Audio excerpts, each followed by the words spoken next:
नमस्कार बालमित्रांनो, आज आपण मराठी या विषयातील बोलणारी नदी या घटकावरील स्वाध्याय पाहणार आहोत. प्रश्न पहिला, एका वाक्यात उत्तरे लिहा. लीलाला कसली हौस होती? उत्तर, लीलाला खोड्या काढण्याची हौस होती. छान. प्रश्न दुसरा, लीलाला काय खायचे होते? उत्तर, लीलाला बर्फाचा गोळा खायचा होता. छान. प्रश्न तिसरा, नदीबाई कोणाकोणापेक्षा मोठी होती? उत्तर, नदीबाई माई, ताई, आईपेक्षा मोठी होती. छान. आईने पेढ्यांचा डबा कोठे ठेवला होता? उत्तर, आईने पेढ्यांचा डबा शिंकाळ्यावरच्या बुट्टीत ठेवला होता. छान.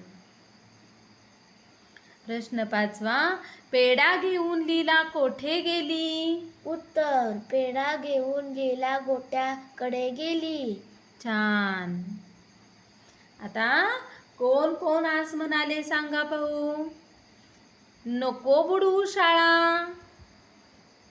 उत्तर, नको बुडवू शाळा असे ताई लीलाला म्हणाली. बरोबर.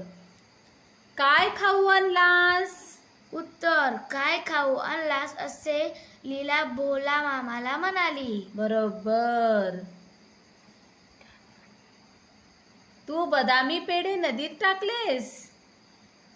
उत्तर, तू बदामी पेढे नदीत टाकलेस असे आई लीलाला म्हणाली. बरोबर.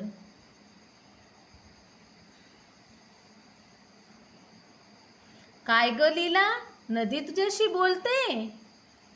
उत्तर, काय ग लीला, नदी तुझ्याशी बोलते असे माई लीलाला म्हणाली. बरोबर. आता शब्दांचे अनेक वचन करा. डबा, डबे, बैल, बैल, नदी, नद्या, डोळा, डोळे, दिवस, दिवस, पेढा, पेढे. धन्यवाद.